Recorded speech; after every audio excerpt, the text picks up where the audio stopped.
Hello friends, good morning. Welcome to Vedansh mathematics classes. Friends,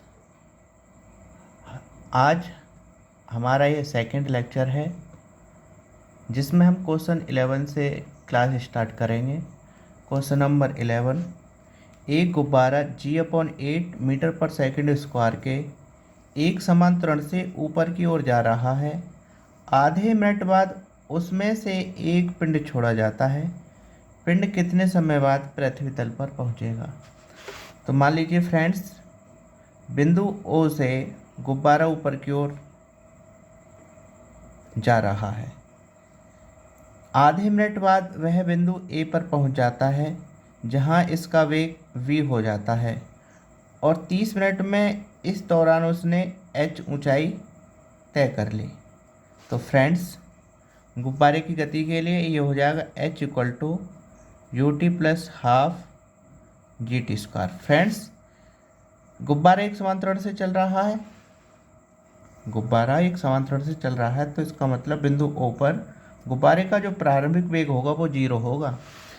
तो h=0 plus half जी के स्थान पर हमें इसका त्वरण दे रखा G/8 और t हो गया फ्रेंड्स 30 सेकंड स्क्वायर। तो ये हो जाएंगे फ्रेंड्स कितने, 900 G/16, या फिर हम इसको 4 से ऊपर नीचे डिवाइड कर दें तो ये हो जाएंगे 225 G/4। बिंदु ए पर वेग हो जाएगा b बराबर u प्लस के GT। तो फ्रेंड्स, u हमारा 0 हो गया, g हमें G/8 दे रखा है, t हमारा 30 हो गया। तो ये हो जाएंगे हमारे 15 G/4। बिंदु ए पर वेग हो गया 15 G/4। अब जब बिंदु ए पर पहुंच जाता है 30 सेकंड बाद गुब्बारा, तो उससे एक पिंड नीचे की ओर छोड़ा जाता है। तो पिंड का जो प्रारंभिक वेग होगा वो हो जाएगा माइनस के v। तो पिंड के लिए ये हो जाएंगे फ्रेंड्स h बराबर माइनस के VT प्लस के हाफ GT²। तो h हो गया हमारा 225 G/4, ये हो जाएंगे माइनस के 15G/4 और t हमारा दे नहीं रखा है जो हमें ज्ञात करना है। अब क्या करें, g से डिवाइड कर देंगे, 4 से मल्टीप्लाई कर देंगे तो ये हो जाएंगे friends 2t² minus 15t minus के 225 = 0। फ्रेंड्स, इसके फैक्टर कर देंगे, ये हो जाएंगे t माइनस के 15 और 2t प्लस के 15 = 0। तो t = कितना आ गया हमारे यहाँ पर, माइनस के 15/2 और 15 माइनस का समय होगा नहीं तो t बराबर कितने हो जाएंगे, 15 सेकेंड। तो 20 का करेक्ट आंसर हो जाएगा। क्वेश्चन नंबर 12, एक पत्थर कुएं में धीरे से गिराया जाता है और पत्थर के पानी से टकराने की ध्वनि 2.07 सेकेंड बाद सुनाई देती है। यदि पत्थर पानी से 1960 सेंटीमीटर प्रति सेकंड के वेग से टकराए तो ध्वनि का वेग ज्ञात कीजिए। तो मान लीजिए ध्वनि का वेग कितना मान लिया हमने, v मान लिया। तो मान लीजिए ये एक कुआं है,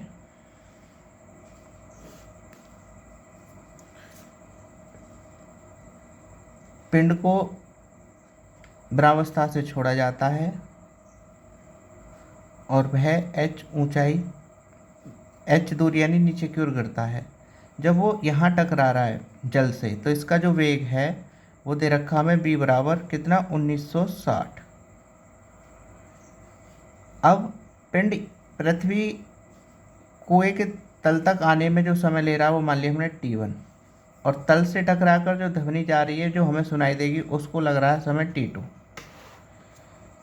तो फ्रेंड्स, हम पत्थर की गति के लिए बात करेंगे, पत्थर की गति के लिए।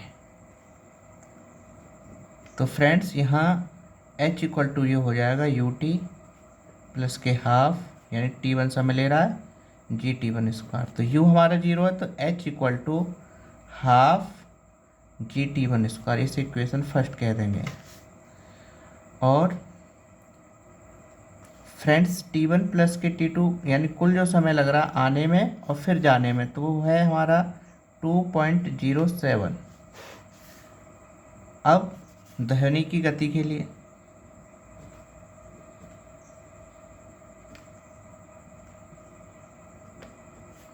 ये हो जाएंगे h बराबर v गुणा T2। तो v हमें दे रखा है कितना, h बराबर v हमें दे रखा है 1900, नहीं v तो हमें निकालना है, इसको यही इक्वेशन 2 मान ले रहे हैं। तो फ्रेंड्स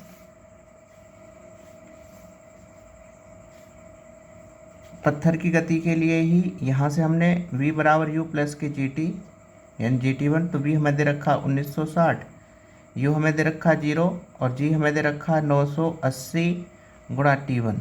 तो 980 से 2 बार कट जाएंगे तो T1 बराबर कितना आ गया हमारे पास 2 सेकेंड।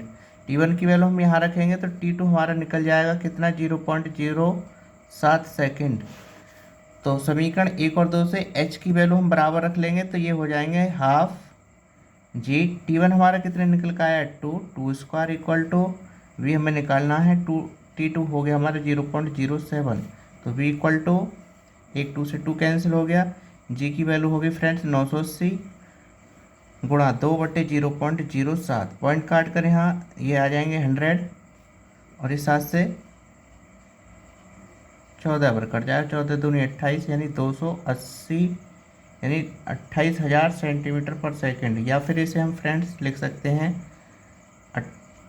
280 मीटर पर सेकेंड। तो ऑप्शन बी इसका करेक्ट आंसर हो जाएगा। क्वेश्चन नंबर 13, एक कण ऊर्ध्वाधर दिशा में ऊपर की ओर फेंका जाता है। यदि T1 तथा T2 सेकंड पश्चात वह h ऊंचाई पर हो तो हमसे h पूछ रहा है, प्रक्षेप वेग पूछ रहा है और महत्तम ऊंचाई पूछ रहा है। मान लीजिए कण को u वेग से ऊपर की ओर प्रक्षेपित किया जा रहा है, यानी कितने वेग से, u वेग से ऊपर की ओर प्रक्षेपित किया जा रहा है और h ऊंचाई पहुंचने में मान लीजिए उसे t समय लग रहे हैं, कितना t समय ले रहा है। तो फ्रेंड्स h इक्वल टू ये हो जाएंगे ut, यानी नीचे से ऊपर की ओर फेंक रहे हैं तो माइनस के हाफ GT स्क्वायर। तो 2 से मल्टीप्लाई कर देंगे तो फ्रेंड्स ये हो जाएंगे 2h बराबर 2ut माइनस GT स्क्वायर, या फ्रेंड्स इसको हम लिख सकते हैं GT स्क्वायर माइनस के 2ut और फ्रेंड्स ये हो जाएंगे प्लस के 2h इक्वल टू 0। अब T1 तथा T2 सेकंड पश्चात वह h ऊंचाई पर हो, यानी जब T1 और T2 यानी T1 समय बाद भी h ऊंचाई पर है और T2 समय बाद भी वह h ऊंचाई पर है। यहाँ ये T में दिया समीकरण हो गया तो इसका मतलब T1 और T2 इस इक्वेशन के रूट हो गए। तो यहाँ से हम क्या निकाल लें, सम ऑफ रूट। तो ये हो जाएंगे माइनस यानी t का coefficient minus 2u upon T square coefficient. तो फ्रेंड्स यहाँ से हमें u मिल जाएगा, u इक्वल टू ये हो जाएंगे half G T1 plus T2। तो प्रक्षेप वेग हमारा निकल आया कितना, u बराबर हाफ जी T1 प्लस के T2। और फ्रेंड्स प्रोडक्ट ऑफ रूट्स निकाल लें तो ये हो जाएगा T1 into T2 equal to constant term यानी 2h upon coefficient of T square, तो ये हो जाएंगे g। तो यहाँ से h इक्वल टू ये मिल जाएगा half G T1 into T2। महत्तम ऊंचाई के लिए जब कण अपनी h ऊंचाई पूरी तय कर लेता है तो लास्ट में आकर इसका अंतिम वेग कितना हो जाएगा 0। तो फ्रेंड्स ये हो जाएगा b square equal to u square minus 2gh। तो v तो 0 हो गया, तो यहाँ से 2gh equal to u square, u की वैल्यू हम यहाँ रख देंगे तो ये हो जाएंगे friends 1/4 g square T1 plus T2 का होल स्क्वायर। एक g से एक g कैंसिल हो जाएगी फ्रेंड्स। तो कैपिटल H इक्वल टू 2 से डिवाइड करेंगे तो ये हो जाएंगे फ्रेंड्स 1/8 जी T1 प्लस के T2 का होल स्क्वायर। तो महत्तम ऊंचाई कितनी हो जाएगी, 1/8 जी T1 प्लस के T2 का होल स्क्वायर फ्रेंड्स। और h इक्वल टू हमारा हो जाएगा half G T1 into T2। सबसे ज़्यादा बार आया जाने वाला क्वेश्चन है ये टीजीटी और पीजीटी में, यूपी टीजीटी और पीजीटी में बहुत इंपॉर्टेंट क्वेश्चन है। क्वेश्चन नंबर 14, एक कण ऊर्ध्वाधर दिशा में ऊपर की ओर फेंका जाता है। यदि प्रथम व द्वितीय सेकंड बाद वह h ऊंचाई पर है, तब h और प्रारंभिक वेग पूछ रहा है। तो फ्रेंड्स हम जानते हैं h equal to half G T1 into T2। तो प्रथम का मतलब T1 बराबर 1 सेकेंड और T2 बराबर 2 सेकेंड, यहाँ रख लेंगे तो ये हो जाएंगे फ्रेंड 1/2 मल्टीप्लाई जी T1 हो गया 1 और T2 हो गया 2, 2 से 2 कैंसिल, इक्वल टू कितना आ जाएगा जी। फ्रेंड्स यू इक्वल टू होते हैं हमारे हाफ जी T1 प्लस के T2। तो फ्रेंड्स हाफ जी और T1 की वैल्यू हमारे पास में 1, T2 की वैल्यू है 2, ये हो जाएंगे 3g/2। तो ए इसका करेक्ट आंसर हो जाएगा। क्वेश्चन नंबर 15, एक पत्थर को ऊपर की ओर फेंकने के 6 सेकंड के पश्चात फेंकने वाले द्वारा पकड़ लिया जाता है। तो फेंकने के 2 सेकंड पश्चात पत्थर का वेग होगा। तो फ्रेंड्स हम क्या करेंगे, यानी पत्थर को ऊपर की ओर फेंकने के 6 सेकंड के पश्चात, जहाँ यहाँ से हम फेंक रहे हैं और घूमकर वो यहीं आ जाता है, कितना समय ले रहा है 6 सेकंड। तो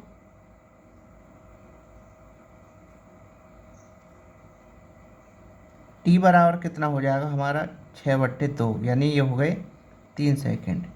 तो फ्रेंड्स 3 सेकंड बाद पत्थर का वेग निकालना, तो ये हो जाएगा बी बराबर यू प्लस के जी टी। तो v इक्वल टू, क्योंकि प्रारंभिक वेग 0 है तो 0 प्लस के 3g या 3g हो जाएगा, यानी इसको हमने v1 मान लिया। और 2 सेकंड बाद वेग कितना हो जाएगा, ये हो जाएगा v2 equal to you plus के 2g। u हमारा कितना है 0, तो ये हो जाएंगे 2g। तो पत्थर का 2 सेकंड बाद वेग हो जाएगा v1 माइनस के v2। तो 3g में से 2g सब्ट्रैक्ट कर देंगे तो कितना आ जाएगा g, यानी 9.8 मीटर पर सेकेंड। 15 का आंसर हो गया 9.8 मीटर पर सेकेंड। एक हवाई जहाज क्षैतिज वेग u से h ऊंचाई पर उड़ रहा है। एक गिराए गए पैकेट का जमीन पर पहुंचने पर वेग होगा। तो फ्रेंड्स क्षैतिज वेग दे रखा है ux इक्वल टू यू। तो हम क्या करेंगे, ऊर्ध्वाधर दिशा में वेग निकाल लेंगे इसका, by² equal to u² plus के uy² प्लस के 2gh। फ्रेंड्स जब कोई पिंड h ऊंचाई से फेंका जाता है, क्षैतिज दिशा में इसका वेग दे रखा है u, ऊर्ध्वाधर दिशा में हो जाएगा इसका वेग uy और नीचे की ओर हो जाएगा माइनस के uy। जब क्षैतिज दिशा में वेग इतना है तो ऊर्ध्वाधर दिशा में इसका प्रारंभिक वेग 0 होगा, तो ये हो जाएंगे by² इक्वल टू 0 प्लस के 2gh। मान लीजिए गिराए गए पैकेट का जमीन पर पहुंचने पर वेग कितना है v मान लिया, तो v² इक्वल टू ये हो जाएंगे फ्रेंड ux² प्लस vy²। तो फ्रेंड्स इनकी वैल्यू रख लेंगे तो ये हो जाएंगे u² प्लस के 2gh। तो v equal to under u² plus के 2gh। ऑप्शन ए इसका करेक्ट आंसर हो जाएगा। क्वेश्चन नंबर 17, एक पत्थर को 100 मीटर ऊंचे स्तंभ से 9.8 मीटर प्रति सेकंड के वेग से क्षैतिज दिशा में प्रक्षेपित किया जाता है। प्रक्षेपण के 1 सेकंड बाद वेग क्या है। तो 1 सेकंड बाद वेग हमसे पूछ रहा है, तो क्षैतिज दिशा में वेग दे रखा है उसका ux इक्वल टू 9.8 मीटर पर सेकंड। तो फ्रेंड्स 1 सेकंड बाद वेग ये हो जाएगा by equal to u plus के gt। टी हमें दे रखा है 1 सेकेंड, u हो जाएगा हमारा 0, तो g गुणा 1 इक्वल टू जी की वैल्यू हमें दे रखी है 9.8, तो by इक्वल टू कितने आ जाएंगे हमारे 9.8 मीटर पर सेकेंड स्क्वायर। मान लीजिए प्रक्षेपण के 1 सेकंड बाद उसका वेग कितना मान लिया हमने v, तो v square equal to U X square plus के वी वाई स्क्वायर, यहाँ वैल्यू रख लेंगे 9.8 का स्क्वायर प्लस 9.8 का स्क्वायर, तो ये हो जाएंगे फ्रेंड्स 2 × 9.8 का होल स्क्वायर, तो v इक्वल टू हो जाएंगे 9.8 √2 मीटर पर सेकेंड। तो सी इसका करेक्ट आंसर हो जाएगा, सी इसका करेक्ट आंसर हो जाएगा फ्रेंड्स। तो 9.8 √2 मीटर पर सेकेंड इसका आंसर हो जाएगा 17 का। क्वेश्चन नंबर 18, एक कण एक समांतरण से चलते हुए पहले और दूसरे सेकंड में क्रमशः 20 और 60 मीटर दूरी तय करता है। कण का प्रारंभिक वेग क्या था? फ्रेंड्स, जब कोई कण एक समांतरण से चलता है तो उसका प्रारंभिक वेग हमेशा कितना होगा? 0 होगा। तो ए इसका करेक्ट आंसर हो जाएगा। क्वेश्चन नंबर 19, एक पत्थर विराम अवस्था में किसी ऊंचाई से पृथ्वी पर 5 सेकंड में पहुंच जाता है। यदि गिरने के 3 सेकंड बाद पत्थर को रोककर फिर गिरने दिया जाए तो पृथ्वी पर पत्थर कितनी देर में पहुंचेगा? तो मान लीजिए पत्थर पृथ्वी पर टी समय में पहुंच जा रहा है, तो फ्रेंड्स इसके लिए हम याद रखेंगे टी स्क्वायर बराबर T1 स्क्वायर माइनस के T2 स्क्वायर। बड़े वाले समय को T1 और छोटे वाले समय को T2 मान लेंगे, तो ये हो जाएगा 5 का स्क्वायर माइनस 3 का स्क्वायर, तो ये हो गया 25 माइनस के 9, तो कितने बचे? 16 का अंडर रूट निकाल देंगे तो ये हो जाएगा 4 सेकेंड। तो 4 सेकेंड बाद पत्थर पृथ्वी पर पहुंच जाएगा।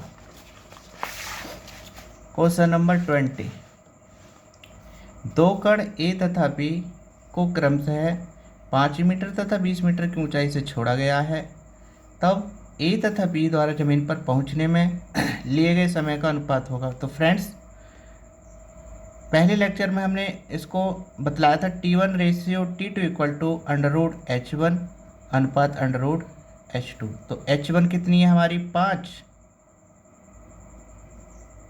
और फ्रेंड्स ये है हमारा 20। तो ये क्या करेंगे फ्रेंड्स, इसको लिख लेंगे 5/20, ये हो जाएंगे 1/4। इन 5 से एक बार कट जाएगा 4 बार, तो कितने आ जाएंगे फ्रेंड्स? 1/2। तो इनका जो अनुपात होगा वो हो जाएगा 1:2। तो ऑप्शन सी इसका करेक्ट आंसर हो जाएगा। क्वेश्चन नंबर 21, एक पत्थर का टुकड़ा h ऊंचाई की मीनार की चोटी से √2gh के वेग से क्षैतिज दिशा में फेंका जाता है। पत्थर का टुकड़ा मीनार के चरणों से कितनी दूरी पर टकराएगा? तो क्षैतिज दिशा में कितने वेग से फेंका जा रहा है? ux बराबर दे रखा है √2gh। तो फ्रेंड्स, मान लीजिए पत्थर का टुकड़ा मीनार के चरण से t समय बाद x दूरी पर टकराता है, तब ये हो जाएंगे x बराबर ut प्लस ½ gt स्क्वायर। तो u हमारा प्रारंभिक हो गया 0, तो x बराबर 0 प्लस के ½ gt स्क्वायर। तो x हमारा कितना हो गया? h। तो t यहाँ से हम निकाल लेंगे, तो t बराबर हो जाएंगे फ्रेंड्स 2h अपॉन g का अंडर रूट। तो फ्रेंड्स, हम जानते हैं दूरी बराबर क्षैतिज वेग गुणा समय। तो क्षैतिज वेग हमारा दे रखा है √2gh, समय अभी हम निकाल कर लाए हैं 2h अपॉन g। तो g से g कैंसिल हो जाएगा, तो ये हो जाएंगे फ्रेंड्स 2 2 जा 4h स्क्वायर, यानी दूरी बराबर कितने आ जाएगी हमारी? 2h। तो पत्थर का टुकड़ा मीनार के चरण से 2h दूरी पर टकराएगा। ऑप्शन बी इसका करेक्ट आंसर हो जाएगा। फ्रेंड्स, यदि हमारी क्लास पसंद आए तो चैनल को सब्सक्राइब अवश्य कर लें। धन्यवाद।